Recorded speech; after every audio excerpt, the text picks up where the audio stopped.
Guys welcome back. ഞാൻ രാജി. ഇന്ന് നമ്മുടെ ഗാരേജിലുള്ളത് വാഗനാർ കെ സീരീസ് എഞ്ചിനാട്ടോ. ഓക്കെ, അപ്പോൾ ഈ ഒരു വണ്ടി ഇതിൻ്റെ ഓണർ ഇപ്പോൾ ഈ അടുത്ത് മേടിച്ചുള്ളൂ, കുറച്ച് സമയമായിട്ടുള്ളൂ. അപ്പോൾ അദ്ദേഹം മേജർ സർവീസ് ചെയ്യാൻ വേണ്ടി കയറ്റിയിരിക്കുകയാണ്. നമുക്ക് ഓൾറെഡി ഇതിൻ്റെ സ്റ്റിയറിംഗ് ബോക്സ് അതുപോലെ തന്നെ രണ്ട് സൈഡിലെ ലോവർ ആം എല്ലാം നമ്മൾ റീപ്ലേസ് ചെയ്യാൻ വേണ്ടി പോവാണ്. പിന്നെ അതിൻ്റെ കൂടെ തന്നെ ഇതിൻ്റെ ഓണറിന് വേറൊരു കംപ്ലയിൻറ്റ് ഉണ്ടായിരുന്നു. ഈ വണ്ടി നമ്മൾ ഐഡ്ലിങ്ങിൽ ഇട്ടിട്ട് വണ്ടീൻ്റെ ഉള്ളിൽ ഇരിക്കുന്ന സമയത്ത് ഒരു വൈബ്രേറ്റിംഗ് സൗണ്ട് നമ്മുടെ ക്യാബിനിലേക്ക് വരുന്നുണ്ട്. അതായത് ഒരു മെറ്റലൊക്കെ ടച്ച് ചെയ്യണ പോലെയുള്ള ഒരു സൗണ്ട് ക്യാബിൻ്റെ ഉള്ളിലേക്ക് വരുന്നുണ്ടായിരുന്നു. അപ്പോൾ ഞാൻ നോക്കിയ സമയത്ത് ഇതിൻ്റെ ഗിയർ ബോക്സ് ഓൾറെഡി അയച്ചിട്ട് ക്ലച്ച് മാറിയിട്ടുള്ള ഒരു വണ്ടിയാണിത്. അപ്പം നമ്മളിപ്പം ഈ സബ് ഫ്രെയിമും കാര്യങ്ങളൊക്കെ അയക്കുന്ന സമയത്ത് നമുക്ക് ആ ഒരു ഭാഗങ്ങളിലേക്ക് ഫുള്ളായിട്ട് ചെക്കപ്പ് ചെയ്യാം കേട്ടോ. ഓക്കെ, ഇത് നമ്മുടെ വണ്ടിയുടെ എൻജിൻ്റെ താഴെ ഭാഗം കേട്ടോ. ഓക്കെ, അപ്പം ഇതാണ് നമ്മുടെ എൻജിൻ, ഇത് നമ്മുടെ ഗിയർ ബോക്സ്. ഓയിൽ ഫിൽറ്ററൊക്കെ യൂസ് ചെയ്തിട്ടുള്ളത് ജെനുവിൻ തന്നെയാണെന്ന് തോന്നുന്നു. പിന്നെ ഇവിടെ ഒരു സംഭവമുണ്ട്, അതായത് ഒരു ബോൾട്ട് ഇതാ ഇവിടെ ക്രാക്കാണ്, അതിൻ്റെ പീസ് ഇവിടെ ക്രാക്കായി കിടക്കുന്നുണ്ട്. ഇപ്പുറത്തുള്ള ബോൾട്ടിന് കുഴപ്പമൊന്നുമില്ല, ഇത് കറക്റ്റ് ഫിക്സാണ്. ഇവിടെ ഒരു ബോൾട്ട് ഉണ്ടാവും, അതുള്ളിൽ ക്രാക്കായി കിടക്കും കേട്ടോ. ഓക്കെ, അത് ശബ്ദം ഉണ്ടാക്കാൻ ഒരു കാരണമാണ്. പിന്നെ വേറൊരു സംഭവം കാണിച്ചു തരാം. നമ്മളെ താഴെയുള്ള എൻജിൻ മൗണ്ട്, അതായത് റിയർ എൻജിൻ മൗണ്ടിൻ്റെ രണ്ട് ബോൾട്ട്, ഒന്ന് ഇവിടെ ഒന്ന് ബാക്ക് സൈഡിൽ, പിന്നെ ഒരു ബോൾട്ട് വരുന്ന സ്ഥലത്ത് അവിടെ ഹോള് മാത്രമേ ഉള്ളൂ, അവിടെ ഒരു ബോൾട്ട് ഇല്ല കേട്ടോ. അവിടെയുള്ള ബോൾട്ട് ഓൾറെഡി മിസ്സിങ് ആണ്. അപ്പോൾ അതെന്താ പ്രശ്നം എന്നുള്ളത് നമുക്ക് നോക്കണം. ചിലപ്പം ഗിയർ ബോക്സ് അഴിക്കാൻ വേണ്ടി ചെയ്ത സമയത്ത് എനിക്ക് തോന്നുന്നത് എന്താ വെച്ചാൽ അത് അവിടെ ഫിക്സ് ആവുന്നില്ല ആ ഒരു ബോൾട്ട്. അതുകൊണ്ടായിരിക്കും ചിലപ്പം അവിടെ സ്പേസ് ഇല്ലാത്തതുകൊണ്ട് ചിലപ്പോൾ ഒരു ബോൾട്ട് ഇടാണ്ടിരുന്നായിരിക്കും. എന്തായാലും നമുക്കിത് അയച്ചു നോക്കാം എന്താ സംഭവിച്ചെന്നുള്ളത്. അപ്പോൾ ഇതൊക്കെ ആയിരിക്കണം ആ ഒരു വൈബ്രേഷൻ സൗണ്ട് കാരണം. പിന്നെ മാത്രമല്ല കേട്ടോ, ഇവിടെ കുറച്ച് വയറിങ് കാര്യങ്ങളൊക്കെ പ്രശ്നമുണ്ട്. ഇവിടെ ആയിട്ട് നമ്മുടെ ക്രാങ്ക് സെൻസറിൻ്റെ വയറൊക്കെ ഉണ്ട്, അതൊക്കെ കറക്റ്റ് ബോൾട്ടല്ല, അതൊക്കെ ഫ്രീ ആയി കിടക്കാം കേട്ടോ. ഓക്കെ, അത് ഫ്രീ ആയി കിടന്നുള്ള കുഴപ്പം എന്താണെന്ന് വെച്ചാൽ മെയിൻ സെൻസറാണ്, അത് കട്ടായി കഴിഞ്ഞാൽ പിന്നെ നമ്മുടെ വണ്ടി സ്റ്റാർട്ടാവില്ല. അപ്പോൾ നമുക്ക് അതൊക്കെ ഫിക്സ് ചെയ്യണം, അങ്ങനെയുള്ള പ്രശ്നങ്ങളെല്ലാം ക്ലിയർ ചെയ്യണം കേട്ടോ. അപ്പോൾ അത് ഈ ആക്സിലിൻ്റെ ഇടയിലൊക്കെ കുടുങ്ങി കഴിഞ്ഞാൽ അത് കട്ടായി പോകാനൊക്കെ ചാൻസ് ഉള്ളൊരു സംഭവമാണ്. ഓക്കെ, അപ്പോൾ നമുക്ക് ഡയറക്റ്റ് ഇതിൻ്റെ വർക്ക് സ്റ്റാർട്ട് ചെയ്യാം. നമ്മൾ മെയിനായിട്ട് തപ്പിക്കൊണ്ടിരിക്കുന്ന ആ ഒരു വൈബ്രേറ്റിംഗ് സൗണ്ട് ആട്ടോ. വണ്ടീൻ്റെ ഉള്ളിൽ ഇരിക്കുമ്പോൾ ഭയങ്കര ഇറിറ്റേറ്റിംഗ് ആണ് ആ ഒരു സൗണ്ട്. അപ്പോൾ നമ്മളിതാ ചെക്കപ്പ് ചെയ്യുന്ന സമയത്ത് ഞാൻ പറഞ്ഞു ഇതിൻ്റെ ക്ലച്ച് ഓൾറെഡി മാറിയിട്ടുണ്ട് എന്നുള്ളത്. ഇതിൻ്റെ ഒരു റീല് നമ്മൾ ഓൾറെഡി ചെയ്തിട്ടുണ്ട്, ചിലരൊക്കെ കണ്ടിട്ടുണ്ടാവും. അപ്പോൾ അത് പറയാൻ കാരണം എന്താ വെച്ചാൽ ഈ ഭാഗങ്ങളിലൊക്കെ ആയിട്ട് നമുക്ക് കാണാം ചില കാര്യങ്ങളൊന്നും പക്ക പ്ലേസിലല്ല ഫിറ്റ് ചെയ്തിട്ടുള്ളത്. അപ്പോൾ അതിൻ്റെ ഇവിടെ നമുക്ക് ഗിയർ ബോക്സിൻ്റെ ബ്രീത്തർ ഹോസൊക്കെ കറക്റ്റായിട്ട് ഫിറ്റ് ചെയ്തിട്ടില്ല. അപ്പോൾ അങ്ങനെയുള്ള ചില പ്രശ്നങ്ങളൊക്കെ ഉള്ളതുകൊണ്ടാണ് ക്ലച്ച് മാറിയെന്ന് ഞാൻ പറയാൻ കാരണം. പിന്നെ വണ്ടി ഓടിക്കാൻ നല്ല സ്മൂത്താണ് കേട്ടോ. അപ്പോൾ നമ്മൾ ക്ലച്ച് നല്ല ഫ്രീ ആണ്, നല്ല ഫ്രീ ക്ലച്ചാണ്. അപ്പോൾ ഉറപ്പാണ് പുതിയ ക്ലച്ചാണെന്നല്ലോ കേട്ടോ. അപ്പോൾ ഇത്രയുള്ള കാര്യങ്ങളൊക്കെ. പിന്നെ വേറെ നമുക്ക് വലിയ രീതിയിലുള്ള ഓയിൽ ലീക്കേജ് സംഭവങ്ങളൊന്നുമില്ല. കൂളൻ്റ് കാര്യങ്ങളൊക്കെ പെർഫെക്റ്റ് ആണ്. അപ്പം എൻജിൻ ഓയിൽ കാര്യങ്ങളൊക്കെ നമ്മൾ റീപ്ലേസ് ചെയ്യുന്നതായിരിക്കും. ഇതാണ് നമ്മളെ സബ് ഫ്രെയിം എന്ന് പറയുന്നത്. അപ്പോൾ ഈ സബ് ഫ്രെയിമിലാണ് നമ്മളെ സ്റ്റിയറിംഗ് ബോക്സ് അതുപോലെ തന്നെ ലോവർ ആം കാര്യങ്ങളൊക്കെ വരുന്നത് കേട്ടോ. രണ്ട് ലോവർ ആം സ്റ്റിയറിംഗ് ബോക്സ് ഒക്കെ ഉണ്ട്. ഈ സ്റ്റിയറിംഗ് ബോക്സ് നമുക്ക് കാണുമ്പോൾ അറിയാം ഇത് മുൻപ് റിപ്പയർ ചെയ്തിട്ടില്ല കേട്ടോ ഈ ബോക്സ്. അപ്പോൾ ഇവിടുത്തെ ഈ പഞ്ചിങ് കാര്യങ്ങളൊക്കെ കാണാൻ പറ്റും. കാരണം ഒന്നുകിൽ സ്റ്റിയറിംഗ് ബോക്സ് റിപ്പയറിങ്ങോ അല്ലെങ്കിൽ ഇതുപോലുള്ള സ്റ്റിയറിംഗ് ബോൾ ജോയിൻറ്റ് ടൈറോഡിൻ്റെ ഒക്കെ റീപ്ലേസ് ചെയ്യുകയാണെങ്കിൽ ഇതെന്തായാലും പൊട്ടിക്കും. പക്ഷെ ഇത് രണ്ട് സൈഡിലും പൊട്ടിച്ചിട്ടില്ല കേട്ടോ. ഓക്കെ, അപ്പോൾ ഈ ബോക്സ് ഇതുവരെ ടച്ച് ചെയ്തിട്ടില്ല. പിന്നെ അതിന് വേറൊരു തെളിവും കൂടെ ഉണ്ട്. ഈ ബാക്ക് സൈഡിലൊക്കെ കാണാൻ പറ്റും, ഇവിടെയുള്ള നമ്മുടെ അഡ്ജസ്റ്ററിലൊക്കെ പ്ലഞ്ചറൊക്കെ അഡ്ജസ്റ്റ് ചെയ്യുന്ന നട്ടൊന്നും ഇതുവരെ ആരും ടച്ച് ചെയ്തിട്ടില്ല. ഓക്കെ, അപ്പം അങ്ങനെയൊക്കെയാണ്. അപ്പോൾ നമ്മൾ ചെയ്യാൻ പോകുന്നത് വെച്ചാൽ ഇതിൻ്റെ രണ്ട് ലോവർ ആം അതുപോലെ തന്നെ ഇതിൻ്റെ സ്റ്റിയറിംഗ് ബോക്സ് ഇത് റീപ്ലേസ് ചെയ്ത് കഴിഞ്ഞാൽ പിന്നെ നമുക്ക് കുറേ കാലത്തേക്ക് ഈ സബ് ഫ്രെയിം ഒന്നും അയക്കേണ്ടി വരില്ല കേട്ടോ. ഈ സെയിം കിലോമീറ്റർ നമുക്ക് ഓടാൻ പറ്റും. പിന്നെ അതുപോലെ കാണിച്ചു തരാം. ഞാൻ നേരത്തെ പറഞ്ഞു ഇതിൻ്റെ റിയർ മൗണ്ടിങ്ങിന് ഒരു ബോൾട്ട് ഇല്ല എന്നുള്ളത് കേട്ടോ. സംഭവം ഇതാണ്. ഈ റിയർ മൗണ്ടിങ്ങിൻ്റെ ഇവിടെ ഒരു നട്ട് ഉണ്ടാവും സ്പോട്ട് ചെയ്ത് വെച്ചേ. ആ നട്ട് ഇവിടെ പൊട്ടിപ്പോയിരിക്കുകയാണ്. ചിലപ്പം ടൈറ്റ് ചെയ്ത സമയത്ത് ഓവറായിട്ട് ടൈറ്റ് ചെയ്തിട്ടുണ്ടാവും, അങ്ങനെ പൊട്ടിപ്പോയതായിരിക്കാനാണ് ചാൻസ്. അപ്പോൾ എന്തായാലും നമ്മൾ ഈ മൗണ്ട് മാറാൻ വേണ്ടി പോവാണ്. ഇത് മാറാൻ വേറെ കാരണം എന്താ വെച്ചാൽ ഇതിന് ക്രാക്ക് കാര്യങ്ങളൊക്കെ വന്ന് തുടങ്ങുന്നുണ്ട് ഉൾഭാഗത്തൊക്കെ. അപ്പം ഇതിനി കംപ്ലയിൻറ്റ് വന്നാൽ ഇത് മാറണമെങ്കിൽ കുറച്ച് പണിയാട്ടോ. സബ് ഫ്രെയിമൊക്കെ താഴ്ത്തിയാലേ മാറാൻ പറ്റുള്ളൂ. അപ്പോൾ ആ ലേബർ ചാർജ് കാര്യമൊക്കെ നോക്കുമ്പോൾ നമ്മൾ ഇത് റീപ്ലേസ് ചെയ്യുന്നതായിരിക്കും ഇപ്പോൾ നന്നാവുക.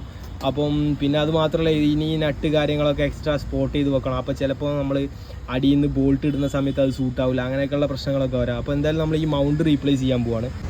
ഈ കാണുന്നത് നമ്മുടെ വണ്ടിയുടെ സൈലൻസർ ആട്ടോ. നമ്മൾ ഈ സൈലൻസർ അയച്ചത് എന്തിനാണെന്ന് വെച്ചാൽ ഇതിൻ്റെ ഒരു ബോൾട്ട് ഉള്ളിൽ സ്റ്റക്കായി കിടക്കുകയാണ്, പൊട്ടി കിടക്കുക കേട്ടോ.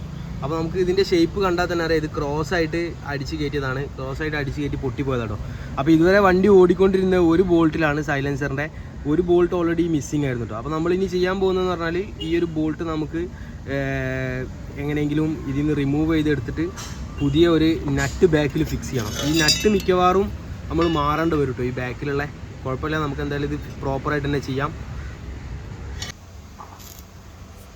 ഇത് അഴിച്ചെടുക്കാൻ ശരിക്കും നമ്മൾ നല്ല രീതിയിൽ ബുദ്ധിമുട്ടിയിട്ടുണ്ട് കേട്ടോ. അപ്പം ഇത് ആദ്യം വെൽഡ് ചെയ്ത് സ്പോട്ട് ചെയ്ത് അഴിച്ചെടുക്കാൻ വേണ്ടി നോക്കി. പക്ഷേ ആ സമയത്ത് ഇത് ഉള്ളിൽ കിടന്ന് കറങ്ങുവാണ്, അതായത് ത്രെഡ് ഫുള്ള് വീക്കായിട്ട് ഉള്ളിൽ കിടന്ന് കറങ്ങുവാണ്. അങ്ങനെ പിന്നെ നമുക്കൊരു ഓപ്ഷൻ ഉള്ളതെന്ന് പറഞ്ഞാൽ ആ ഒരു നട്ട് ഗ്യാസ് വെൽഡ് ഉപയോഗിച്ചിട്ട് നോസിൽ വെച്ചിട്ട് നമുക്കത് കട്ട് ചെയ്ത് ഒഴിവാക്കണം. പക്ഷേ നമ്മളത് സേഫായിട്ട് തന്നെ ചെയ്തിട്ടുണ്ട്. അത് എക്സ്ട്രാ ഡാമേജോ കാര്യങ്ങളോ ഒന്നും സൈലൻസറിന് വന്നില്ല. അപ്പോൾ അത് പ്രോപ്പറായിട്ട് നമ്മൾ ആ ഒരു നമ്മൾ പുതിയ സ്റ്റിയറിംഗ് ബോക്സ് ഇൻസ്റ്റാൾ ചെയ്തു കേട്ടോ. നമ്മുടെ സബ് ഫ്രെയിമിലേക്ക് പുതിയ സ്റ്റിയറിംഗ് ബോക്സ് ഫിക്സ് ചെയ്തു. പിന്നെ ഇത് നമ്മുടെ പുതിയ മൗണ്ടാണ്, എൻജിൻ മൗണ്ടാണ്. ഇതിന് ഏകദേശം ഒരു 900 രൂപയാണ് റേറ്റ് വരുന്നത് കേട്ടോ. ഞാൻ കാണിച്ചു തരാം. എല്ലാം സുസുക്കിയുടെ ജെനുവിൻ പാർട്സ് ആണ്. 900 രൂപയാണ് ഇതിൻ്റെ റേറ്റ്. അപ്പം ഈ മൗണ്ട് ഇപ്പോൾ മാറാൻ കാരണം എന്താ വെച്ചാൽ ഇത് ഓൾറെഡി ക്രാക്കാണ് പഴയ മൗണ്ട്. അപ്പോൾ നമ്മളിപ്പോൾ ഇത് മാറ്റിയില്ലെങ്കിൽ പിന്നെ അത് റീപ്ലേസ് ചെയ്യാൻ ഭയങ്കര പണിയായിരിക്കും. അപ്പോൾ അതുകൊണ്ട് നമ്മൾ ആ മൗണ്ട് നമ്മൾ റീപ്ലേസ് ചെയ്യുന്നുണ്ട്.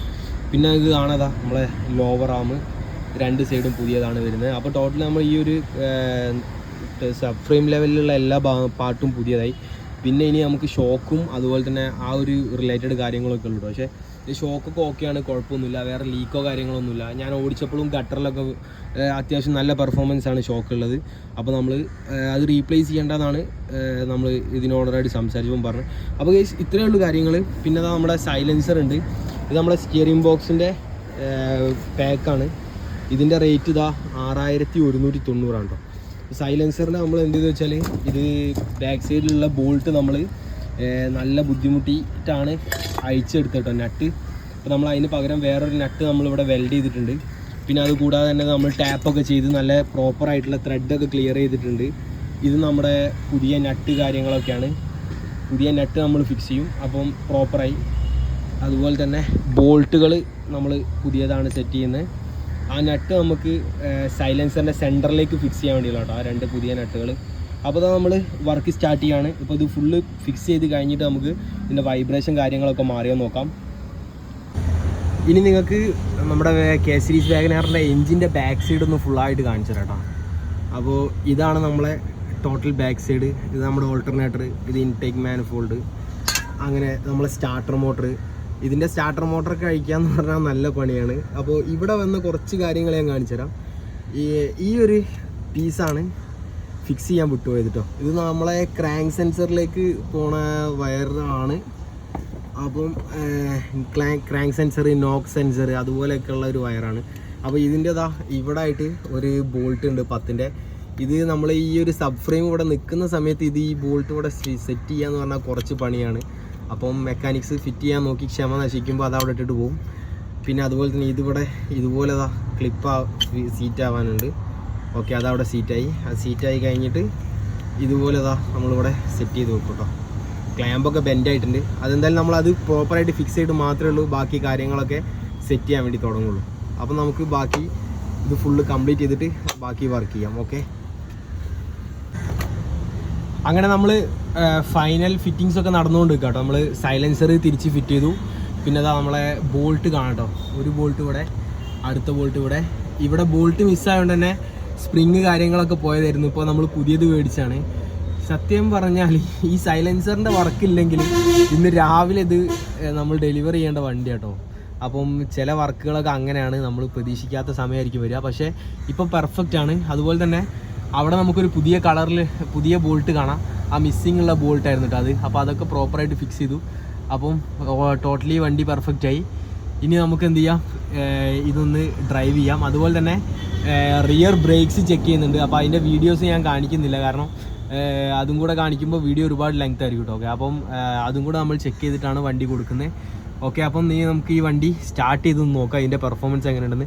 പിന്നെ അതുപോലെ ഓയിലും നമ്മൾ ചേഞ്ച് ചെയ്തു കേട്ടോ. ഇത് പുതിയ ഓയിൽ ഫിൽറ്ററാണ്, മാരുതിയുടെ തന്നെ ജെനുവിൻ ഓയിൽ ഫിൽറ്ററാണ് ഇത് പുതിയത്. അപ്പോൾ പിന്നെ അതുപോലെ നമ്മൾ ഓയിലിൻ്റെ ഡ്രെയിൻ ബോൾട്ടിൻ്റെ വാഷർ കാര്യങ്ങളൊക്കെ മാറിയിട്ടുണ്ട്. ഓയിൽ ഫില്ല് ചെയ്തു ഓൾറെഡി കേട്ടോ. പിന്നെ നമുക്ക് അടുത്ത വണ്ടി സ്റ്റാർട്ട് ചെയ്ത് നോക്കാം.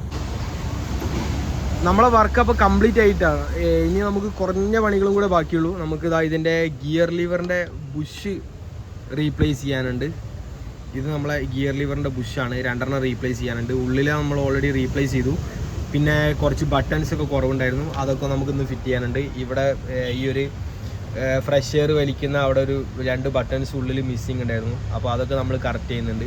പിന്നെ നമ്മൾ നേരത്തെ കാണിച്ച കൂടാതെ തന്നെ ഇതിൻ്റെ മൗണ്ടുകൾ റീപ്ലേസ് ചെയ്തു. ഈ മൗണ്ട് പുതിയതാണ്. അതേപോലെ തന്നെ താഴെ നമ്മളെ ഗിയർ ബോക്സിൻ്റെ ഇവിടെ വരുന്ന മൗണ്ടും പുതിയതാട്ടോ. അപ്പോൾ അതിൻ്റെ പഴയ മൗണ്ട് ഞാൻ കാണിച്ചു തരാം. നമ്മൾ ഒരു മൗണ്ട് റീപ്ലേസ് ചെയ്യാനായിരുന്നു നമ്മുടെ പ്ലാന്. പക്ഷേ പണി കഴിഞ്ഞിട്ടും ചെറിയ വൈബ്രേഷൻ പിന്നെ ഉണ്ടായിരുന്നു കേട്ടോ. പക്ഷേ ഇപ്പം വണ്ടി ഓക്കെയാണ്. ആ 2 മൗണ്ടും കൂടെ മാറി കഴിഞ്ഞപ്പോൾ സെറ്റായി. കെ സീരീസ് വണ്ടികൾക്ക് ഈ മൗണ്ട് കംപ്ലൈൻറ്റ് എന്ന് പറഞ്ഞാൽ കോമൺ ആണ്.